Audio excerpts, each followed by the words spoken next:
Okie dokie, we are live. So there's people coming in now. We'll just give it a minute or two just to allow anyone to join. And yeah, thanks for joining those who are here already, and thanks for joining us, Angela. This is not an official kickoff just yet, but yeah, just we are appreciative of the fact you've given up your evening. So thank you.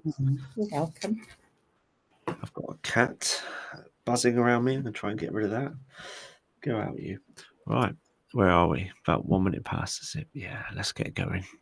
People can, yeah, there we go. Yeah, a couple more in.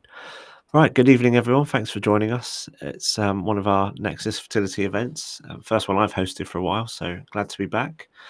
And yeah, thank you to Kieran for holding everything down while I've been swanning around doing other stuff, going on for talks and all sorts. But yeah, it's all good. All for the right cause, raising awareness for fertility, male fertility specifically.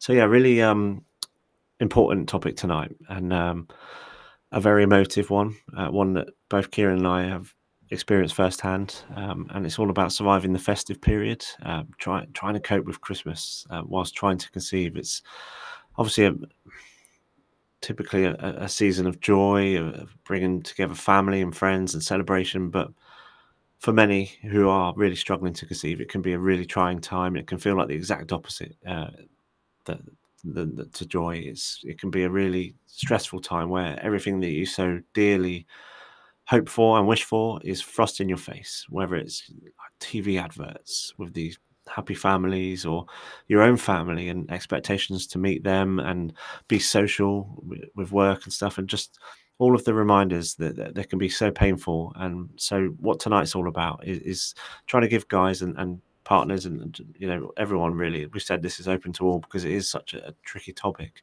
but it's trying to give you some tools to support yourselves whilst navigating this time of year, because it is a tricky one, and it can really heighten that grief and pressure. So without further ado, let's get into it. And I'm looking forward to this one. I'm really pleased you could join us. So welcome, Angela. Thank you, and thank you for inviting me It's this evening. our absolute pleasure. As I said at the outset, I'm really appreciative that you have joined us on an evening. I know how busy you are. But before we get going properly, if you could just give yourself a bit of an introduction. Yeah, sure. So I'm Angela. I work as a fertility counsellor. I've worked as a fertility counsellor for too long, over 20 years, since 2004. I've worked in both NHS clinics and private clinics. And yeah, and I work freelance these days for a number of different clinics. And I'm the chair of BICA, which is the British Infertility Counselling Association. And we work towards kind of really trying to raise professional standards in fertility counsellors that are in clinics or attached to clinics as well. Amazing, thank you, and thanks for everything you do. I'd speak to so many people that have worked with you and have had you help them navigate the hardest times of their lives, and they all are so appreciative of everything that you do. So on behalf of everyone, thank you. Oh, you're welcome. That's lovely to hear. But thank you to you two for all the work you're doing. You just said then about how busy you've been, but it's great. It's great that you're doing this, and thank you. Thank you very much. Well, yeah, well, I guess probably the most natural place to start is the festive period, Christmas. Why is it so hard? I know I touched upon some of the themes, but like, what is it that you've seen from your clients over the years and that makes this such a particularly testing period for people? Mm. Well, as you say, you touched on it, and I think that is a huge part of it. Like you say, there's social media, TV adverts. Christmas is kind of, I don't know whether it's a childhood thing or not, but it's always kind of portrayed as this magical time of the year.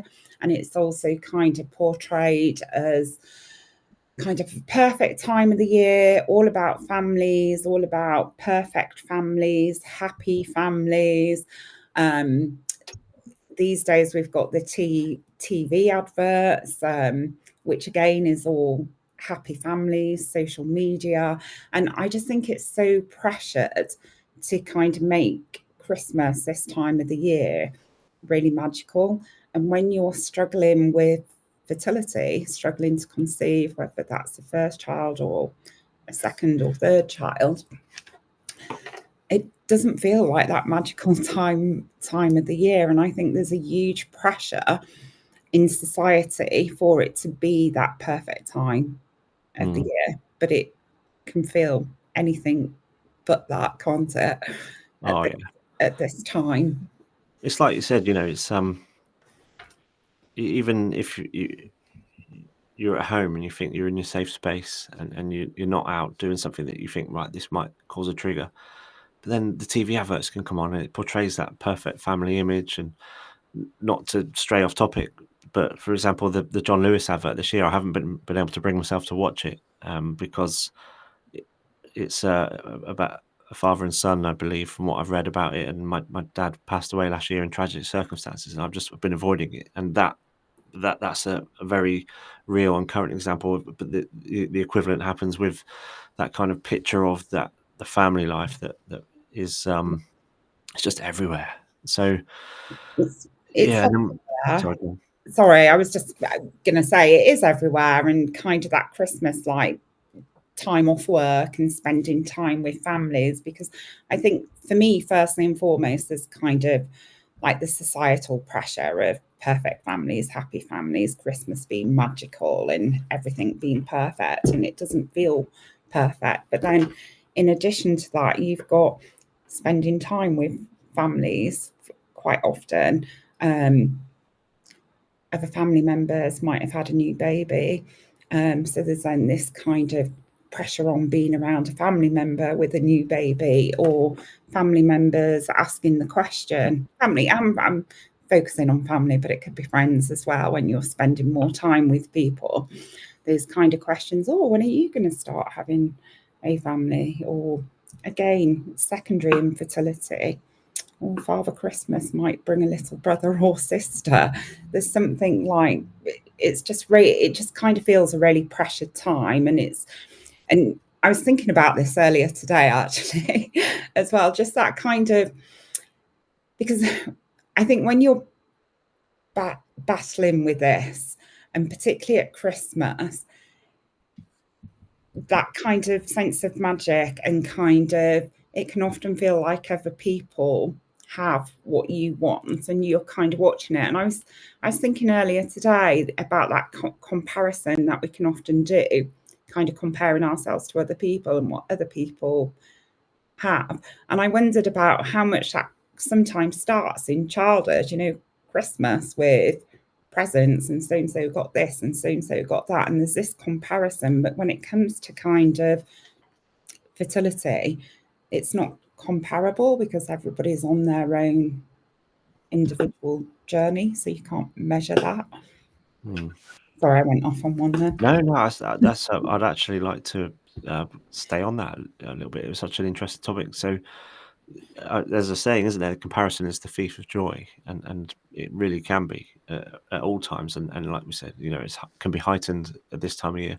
So how do you how can someone try and dampen that comparison a little bit? Because it is, yeah, do you know, I really feel that you're looking often through social media at people who have apparently got it all figured out and this perfect life.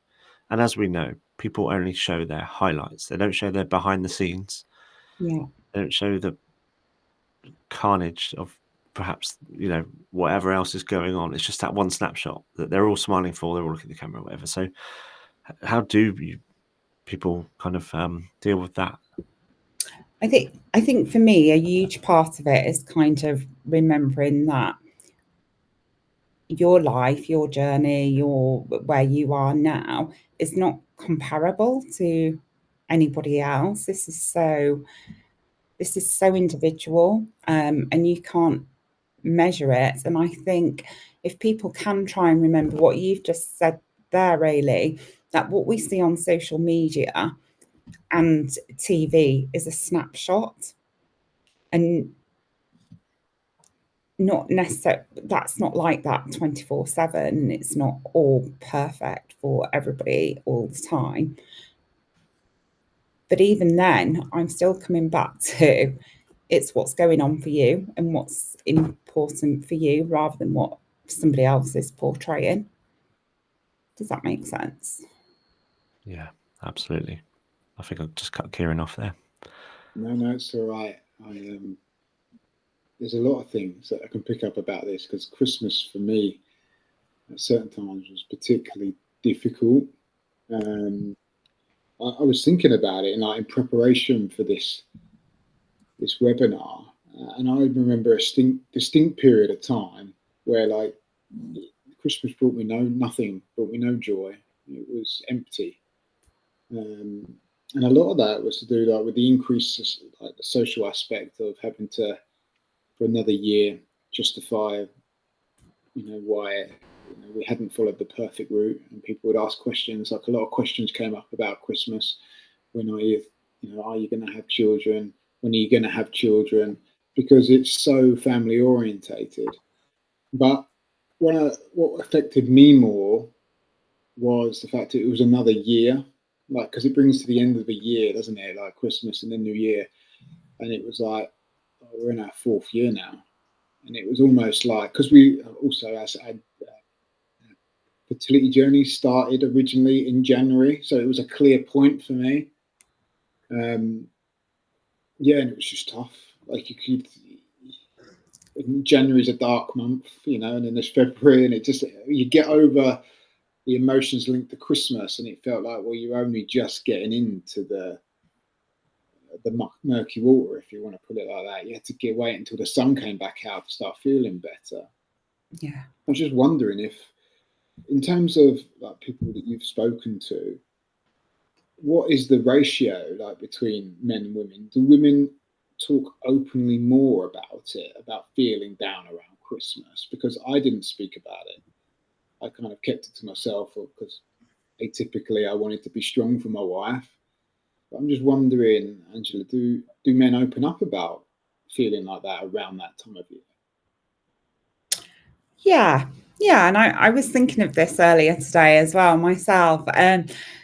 They definitely do. They definitely do. And just as you was talking there, because I did make a mental note kind of about this pressure about the end of the year and another year, and the sadness of ending yet another year without that child, but then how that sometimes turns into New Year, fresh start. And I think that's dangerous grounds. But in terms of male-female ratio, I mean, it's interesting because when you started talking then, it made me think about this time of year. I know we're in December now, but, probably from September onwards, the increase in my sessions that I have with people where Christmas is starting to be mentioned, men do open up, in short, to answer your question, definitely about Christmas, because I think there's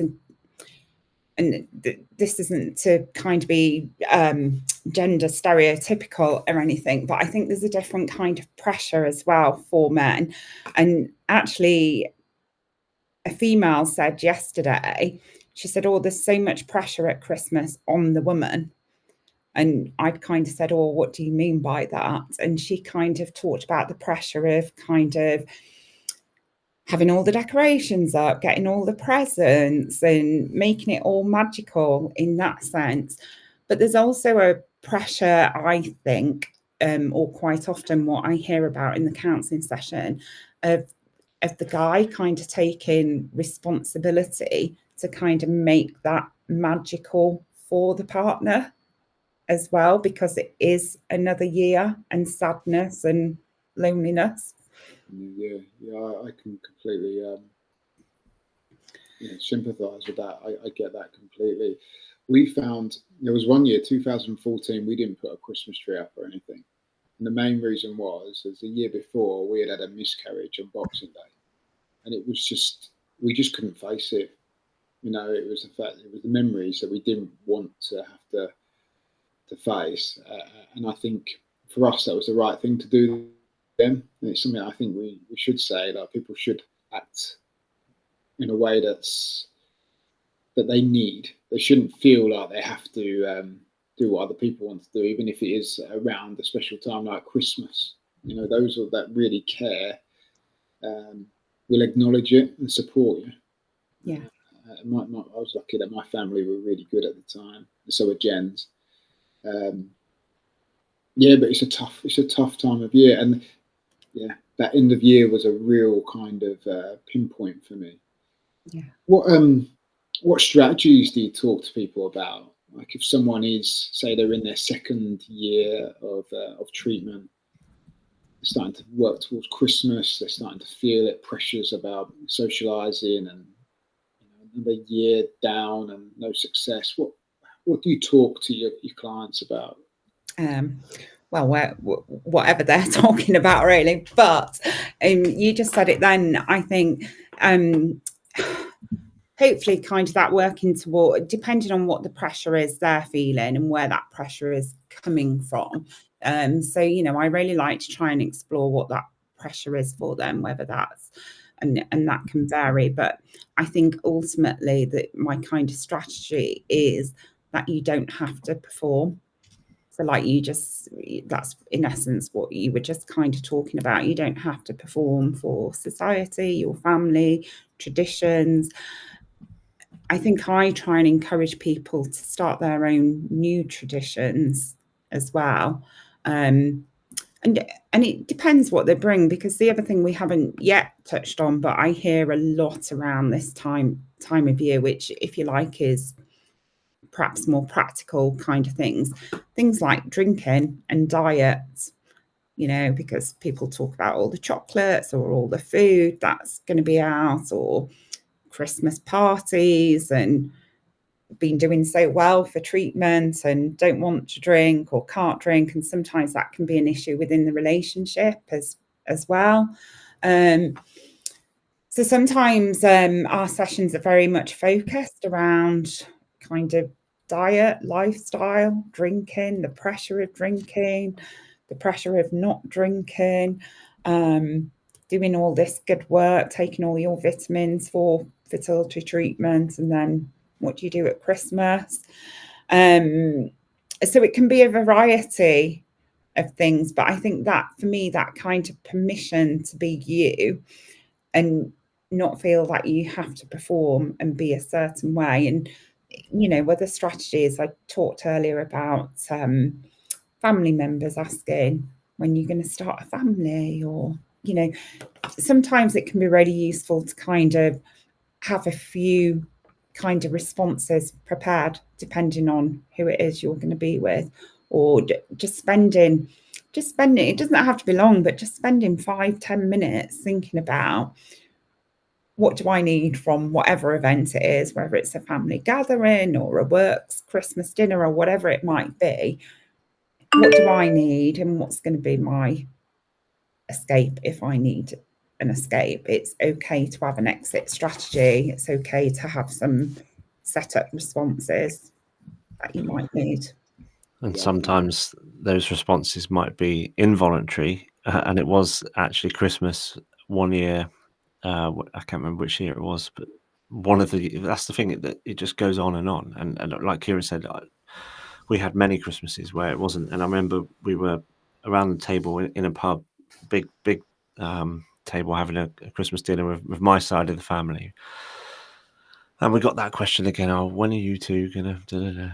And it's just that it was just one too many questions, that we'd had that question one too many times, and it was Christmas and it was everything. And then the North Londoner in my wife came out, and she looked, it was actually my dad, and she looked at him in the eye and said, right. And by the way, they knew we were having trouble to conceive. They didn't know the ins and outs of it at that point, like that it was originated from me, or that we were, I can't remember whether we were exploring donor conception at that point, or whether we were, I can't remember which year it was, but yeah, anyway, they knew the top level that it wasn't happening for us. So that in itself should be enough to not really be probing. And she had just had it, and she said, do not ever ask us again about us trying to conceive, about when we might be having them, how, just don't ask anything. If we choose to tell you something, then we'll share it with you, but that's it. And yeah, the table was quiet. Yeah. It was received, but hopefully there's often bits before that. But because we had been doing that whole thing, we, like you say about you don't have to perform, we've been doing that constantly, obviously very acutely in the festive season, but in the build up to that, all throughout the year, and answering those questions or just deflecting them. And that was obviously a bit where the pressure cooker just went. And guess what? Though it worked. They didn't ask again. Yeah. So. Yeah. And absolutely. And I think, I mean, people do ask, don't they? And I think a lot of people really struggle to kind of sit with your pain. They can see that it's painful, but they sit with that. So, somehow they think that might be joyous to ask, how's it going? Or any news? Or when's it happening? When you start it? Or, those kind of questions because of that struggle of sitting with pain. And again, that kind of, in some of the sessions, we kind of might explore how are you going to respond to the different things. And I genuinely think that depends on who it is who's asking, because it's almost like it's very relational. So in those circumstances, how your partner responded to family, but it might have been a work colleague, she might have responded the same, who knows? But so it can be useful to have kind of different lines prepared, not scripts, but to be thinking about them.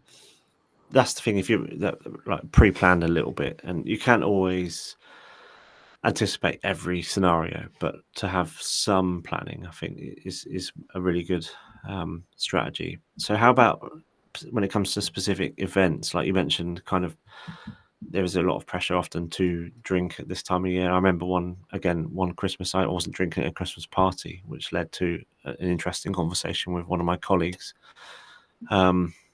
Who refused to buy me a non-alcoholic beer. But what about, and I know, like, that's me, that's a bloke trying to navigate this thing of like being in a pub and not drinking and that being okay, which is nonsense. But then when it comes to women who might not be drinking because of where they're at in their cycle, but then that can lead to that like horrible triggering question, because people look, don't they, like, oh, she's not drinking. So if in that scenario someone's like, do you know what, this could be a really awkward scenario that I just don't want to put myself in. And I know this is probably a very subjective question to an objective scenario, but like, what would be a general way that people can avoid these social situations where they know that it could be really triggering and awkward for them? You mean avoid them as in avoid them altogether? Yeah. I think kind of really that self-value and self-care, self-compassion for yourself, that you don't have to go to these events, that there's something about that permission to kind of, be you and feel that that's that kind of taking care of yourself. You don't have to go to these events. But again, for some people, and again, this is, I mean, it does not just Christmas, all year round comes up about alcohol.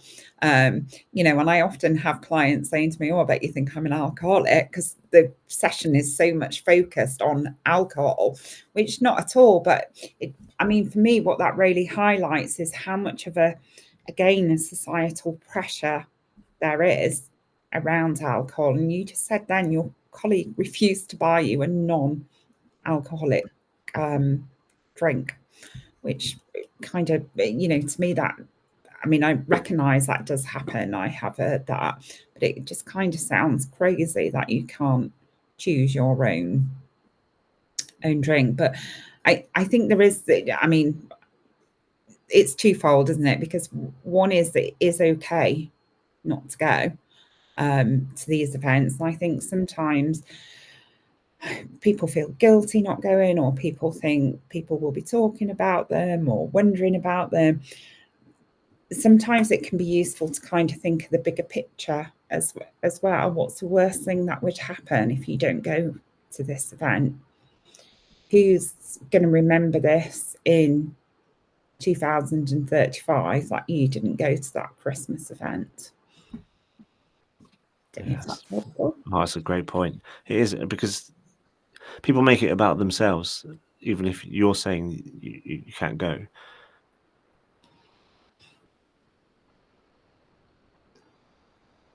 Is that me? Who's frozen? No, I think Sean's had a freeze. Anyway, I've got a point now. I kind of will kind of think about. I think it's important here to highlight that, actually, to go against the status quo and to say no to an event.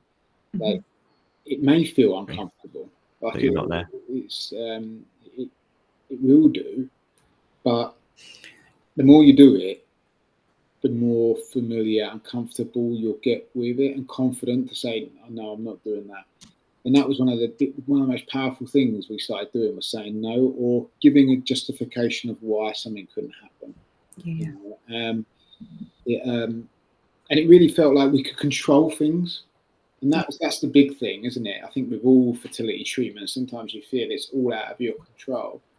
But actually taking that first step, which, that first brave step is what it can feel like. To be brave doesn't feel good until afterwards you go, actually, I'm glad I did that. But the more you do it, the easier it becomes. It's just that first initial step of, I'm not doing this because of this. And having the confidence, I think, especially as a man, because to say, look, I'm not drinking because we're going through fertility treatment and it's because of my side of things, that's a big, big step to say to anyone. But to say to someone that we're not drinking at the moment because we're trying for a child, and we're just staying off the booze for a bit. It's the same thing, but you've structured it slightly differently. But it's having the confidence to do it either way. Yeah. Because people will go, oh, one won't hurt. But as we all know, like, you don't go to the works do and have one beer. Like, most people don't. Like, it's but yeah, I think it's really important at that point to kind of highlight how it can feel initially, just to kind of make that decision and say something. But the more you do it, the easier it gets. Yeah, and I think you're absolutely right. It's so empowering, and that's where I say that sometimes thinking of like the longer term can be really useful. Are people going to be talking about this in a year or 2 years? Because that's often a fear, isn't it? What are people going to say if I don't go? Or what are people going to say if I don't have a drink? Or what about the pressure to have a drink? And again, in terms of practical tips, just kind of spending a little bit of time either with your partner or a trusted friend talking about how you might handle that situation, what you might say, which can range, like you just said, from actually saying that you're going through fertility treatment to I'm on antibiotics, to having a Coke and telling everybody it's a vodka and Coke or gin and Coke or whatever. But it's about, for me, it's about doing something that you feel comfortable with, which doesn't push you out of your comfort zone, because you're already not in your comfort zone. Yeah, definitely. It's just such a tricky thing just to step out and do, isn't it? Yeah. I think for me, it's remembering as well that no is a sentence, it's a full sentence, and we often will then try and fill the space after with reasons, but you can just say no. It can feel really hard to do, uncomfortable, sometimes more uncomfortable for the other person, because they're expecting you to do the polite thing and give a reason. But I think that is something that we definitely got more adept at over time, because we were just so kind of hardened to it. And one of the most powerful things you can learn in life, isn't it? To say no, not just in fertility treatment, but it's once you actually become comfortable with it, it makes loads of things easier. Yeah. And I think also, I think both of you have just, or it's prompted for me to kind of say this out loud, is I think it's really important as well, like, you don't feel like you have to defend your choices or decisions. You don't have to give a rationale. That can be really empowering as well. This is, whatever choice you make, that is your choice, and you don't have to defend that choice. and with you saying like no is a sentence, yeah, you can say no, you don't have to give an explanation. While we're on this topic, sorry, I can't hear you. Can you hear me now? Yes. I think I was just mumbling, sorry. While we're on this topic, we've had you still talk come in, and it says about someone said they're two separate miscarriages, and they navigated their family's responses to those, and ultimately ended up kind of burying their own responses, and they have now kind of reappeared later. Is that a normal thing to occur? Do people think about externally rather than internally straight away? So if family know that you're going through treatment and something's gone wrong, do people have this, maybe for men, will men cover that up purposely, how they're feeling, to make sure the rest of their family feel good and comfortable with the situation? Yeah, absolutely. And sorry for the loss, but yeah, that's kind of, again, that situation of losses, fertility, Christmas, trying to ensure everybody else is all right, and kind of burying your own emotions, or being busy putting that okay face on. Oh, I'm okay, everything's okay. But actually those emotions are still there, aren't they? And those feelings are still there. And I mean, for me, it all kind of ties in anyway for me. But this kind of thing about comparison, or burying your feelings, pushing them aside to make sure partner's okay, mum's okay, dad's okay, with everything.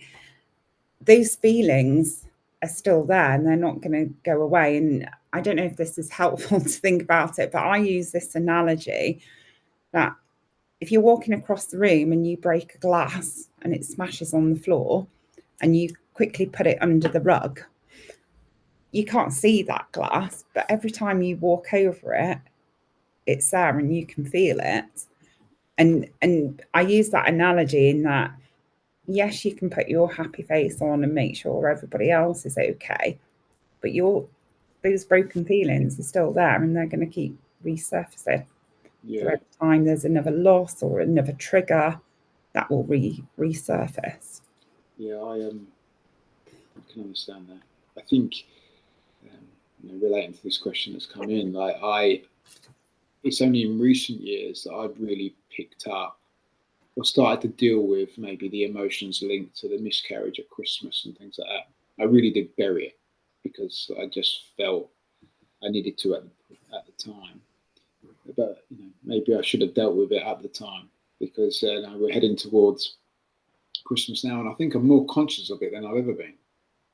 And obviously I've been through my treatment, but maybe I wouldn't be thinking about it as drastically as I am now. If while we were going through it, I'd addressed it. So I think it's maybe something that a lot of men have a habit of burying, especially around certain times of the year. Yeah. If guys are out there and then they're wondering if their partners are starting to struggle with the Christmas season, or even say female partners are wondering if their boyfriends, husbands, whatever, are starting to struggle, what kind of signs would we be looking for in terms of what would you expect to see from someone who's emotionally starting to struggle around Christmas? Withdrawal, quietness, not showing any interest, not their usual self, or equally the other way as well, being far too happy, far too okay about everything. Could be sleep pattern, could be food, not eating, not going out, having no interest in such. So I kind of think bodily, if you like, there's a lot, or kind of that lack of contact. It gradually kind of creeps up, doesn't it? Yeah. It's it's definitely a pattern that I can relate to. Yeah, I was definitely in the kind of overcompensating camp, and I posted a few years ago on my Instagram about Christmases gone by, and like pictures from each one, and they were always like, yeah, these Christmas jumpers, sometimes with like silly glasses with like reindeer antlers on and stuff, and it's like it's about, you know, what I was saying earlier about what people choose to put out on social media, etc., is like a snapshot, and that's what people would see, like, oh, they're having a great Christmas. But I remember, it's knowing like what we were going through, and I can see it in our eyes, and it's that's the real, like, you know, it's about the front that I was putting up, and doing too much. I think definitely trying to please everyone and show that nothing was wrong behind and under the surface, and trying not to even. Well, no, yeah, definitely. Like, to come back to your analogy, Angela, I was sweeping the glass under the rug as well. Yeah. How, in that case, like, kind of, I know this is probably, you know, would be a whole session in itself, but what would be the top level advice about how to try and clear that glass out, those under the surface wounds that remain? Yeah. I think having an outlet for them. So kind of taking a bit out at a time if need be, or the whole lot, but kind of having that outlet. So whether that's talking to a friend, parent, partner, counsellor, support group, and it's kind of starting to have the outlet to start processing them, isn't it? Because it's almost like they don't ever go away, do they, those feelings? And both of you have kind of shared tonight, like, your experiences and back in this year or that year, because these memories are still there and you can easily get transported right back there, can't you, if you kind of allow. And I think one of the things and I know you two kind of say, and I absolutely agree, is that kind of myth about men don't talk. And obviously, if you've got the right platform, the right environment, men do talk. But I think there's something about, sorry, I am going somewhere with this. This kind of falls into what you say about kind of putting your face on. So you could be talking, but you've kind of got your face on that everything's okay. So I think there's something about, it's not just about men being able to talk, but it's about men being able to talk honestly about how they're feeling and how they're impacted.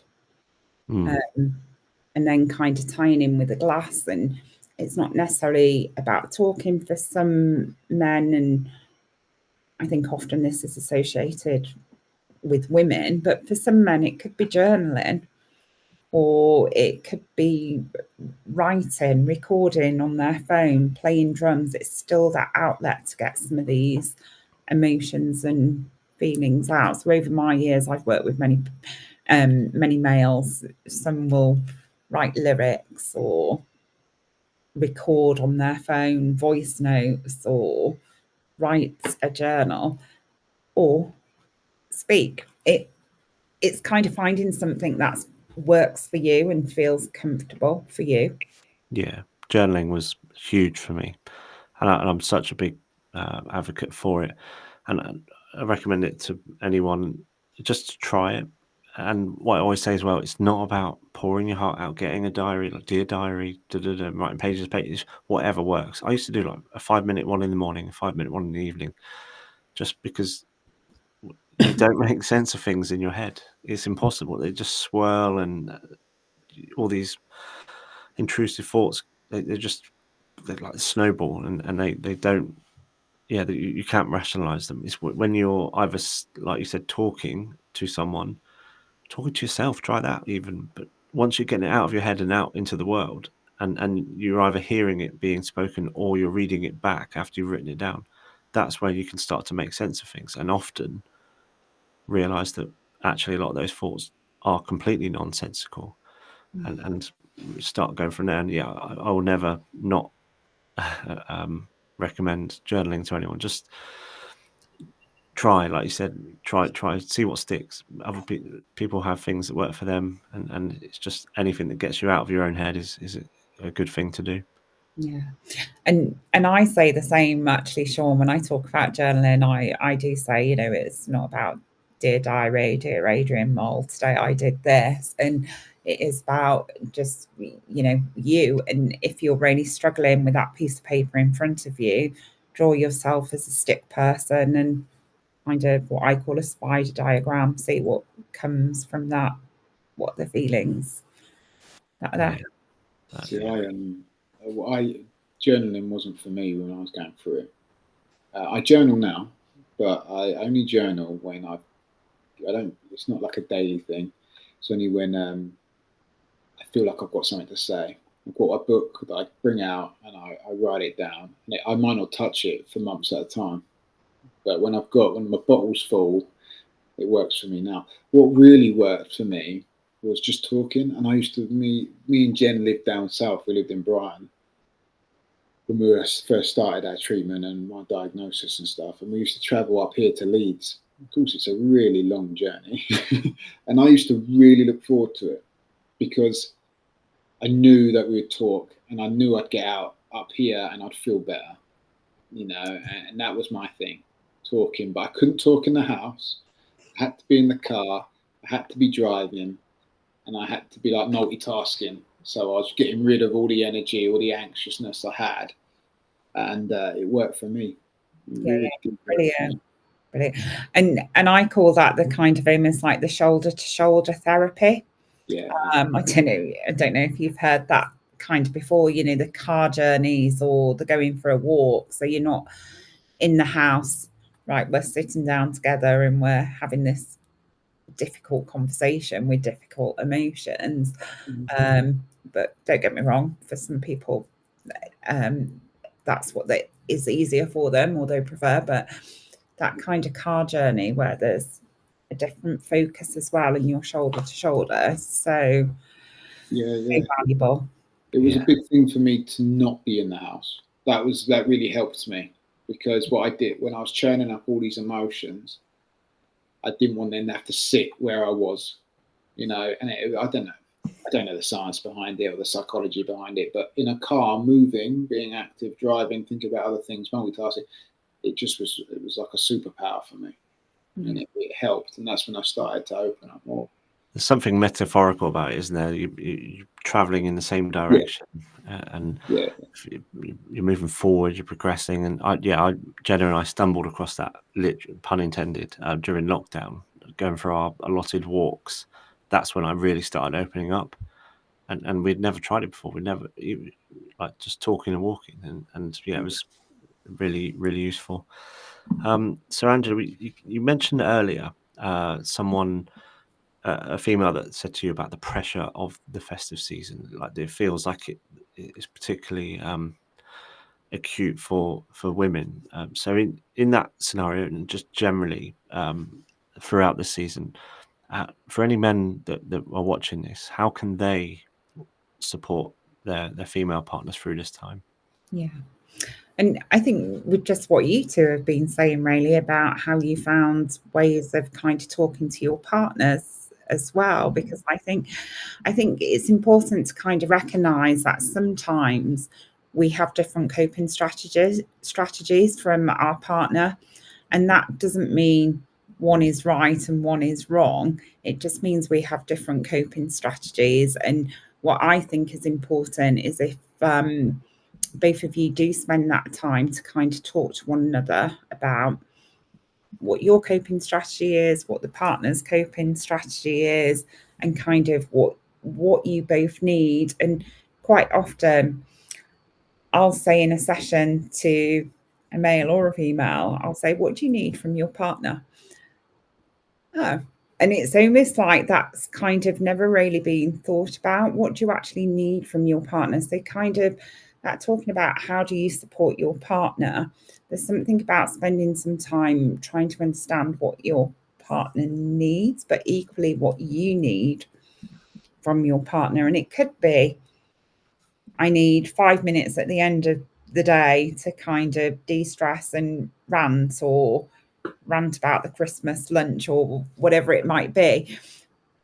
But I think what's important is kind of trying to understand each other's coping strategies and what that other person needs from you, whether it's kind of listening, hearing, emotion, physical hug. And again, everybody's different. Yeah, absolutely. And it's, I think, a bit of an old cliche, but Kieran, I've said it many times on this or the podcast, cliches are there for a reason because they're true. But people aren't mind readers and they don't know what we want. Until we ask them, they can't cater for our needs because we simply haven't communicated that. So yeah, that's great advice. I've just come up with a bit of a curveball for you, Angela. What if someone is navigating this on their own, like for example, single mum by choice, and they don't have that partner to lean on? Mm-hmm. What advice would you have someone in that scenario?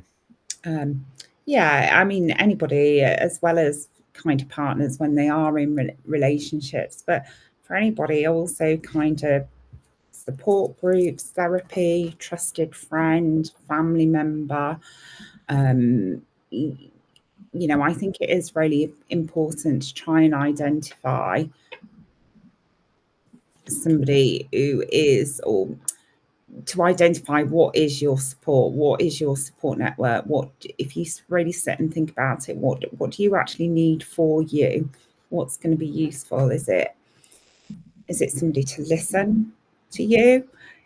Is it somebody to problem solve for you? Is it somebody to go for a walk with, somebody to run with? Is it hearing other people's experiences? So I think whether you're solo or in a couple, it is about thinking about you as an individual person and what are your needs. And for, not only for solo people, for anybody really, I always say, you know, you can have 100 people in your support network, but how good are you at asking for help? And if you're no good at asking for help or support, it doesn't matter how many people you've got in your support network. So that, and then that kind of feeds back into what is it that's going to be useful for you.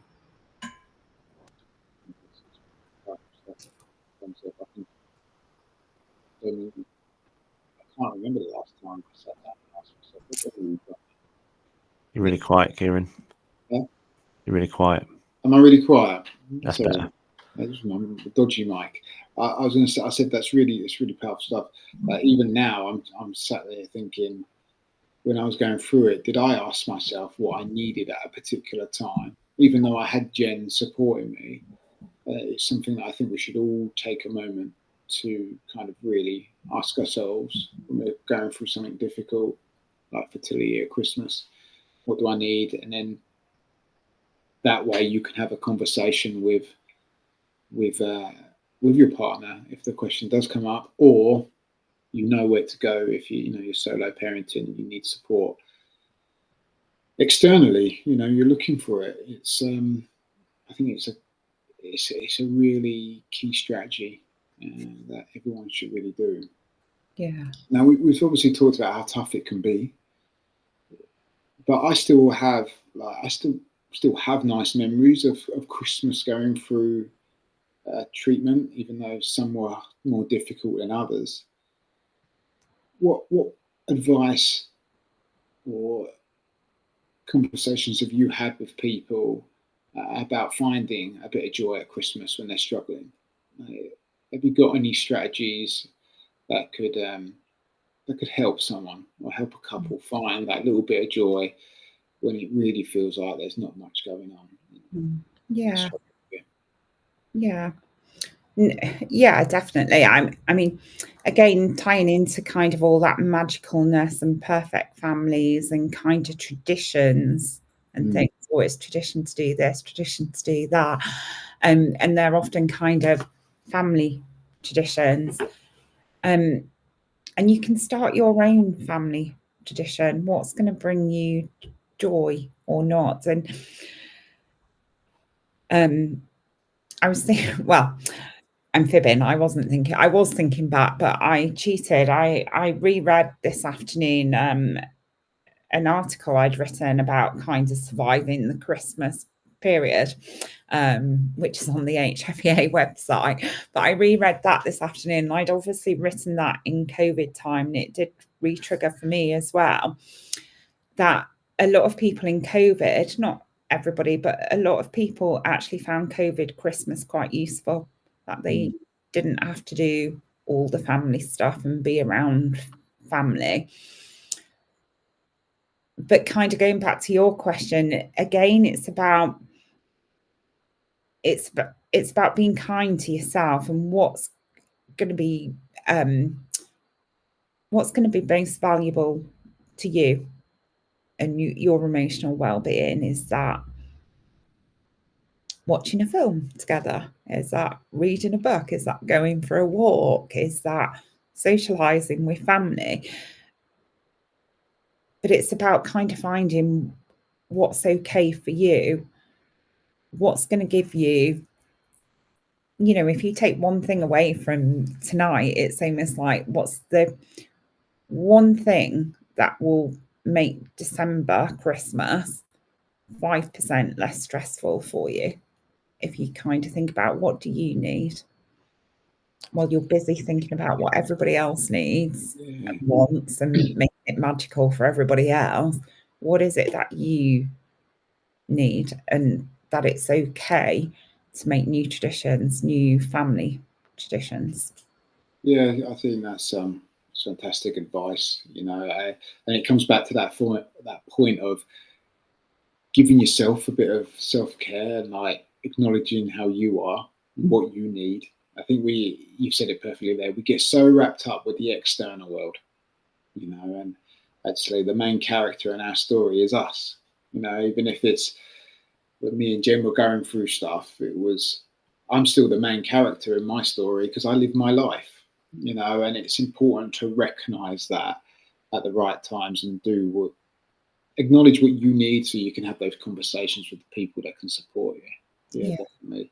But new traditions is definitely something that we let into. You did get into, did you say? Sorry. Yeah, we did. Yeah, we did keep. We got some, and some we kept. We've continued them. Others were like literally here for the season. We used them as we needed them, but it definitely helps.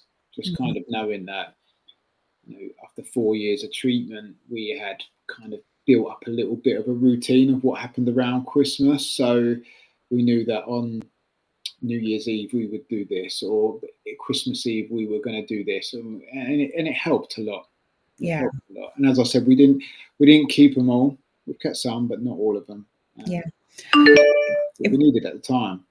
Absolutely. And if we kind of think about, like, for many people facing this, it's new territory. And again, I often liken it to, it's like you've got one foot in your old world and you're trying to get a foot into the world you want, the perfect family world, and you're kind of not in either, really. You're in this bit in the middle, and you don't quite fit into either, which can obviously, as you know, can feel really, really isolating.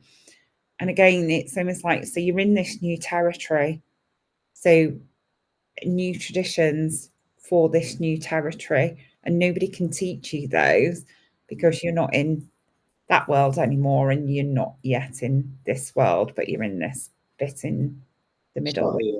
It sometimes feels like the abyss in between, doesn't it? Yeah. Like you are literally stuck between the two worlds. You want to leave one to gain access to the other, but you haven't quite got the ticket yet, and that's what makes it so difficult. Because you can't control getting, or you feel like you can't control getting the ticket to get in. No, it is a tough time of year, but it's been an amazing discussion tonight. Thank you so much for coming on, Angela.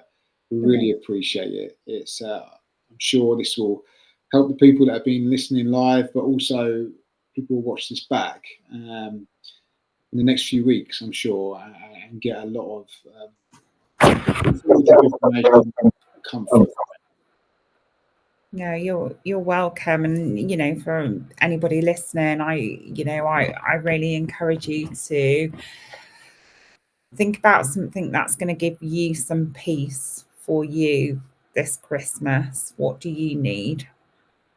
And uppermost, that self-care, self-compassion. Yeah, perfect advice. Well, this is the last webinar for the year. It is December. So thank you very much, Angela. And we'll be back in January, ready to go with more webinars, more support, and an exciting year ahead for Nexus, just supporting as many guys and as many couples as we can. So thank you, Angela, and we'll speak to you soon. Thank you. You're welcome.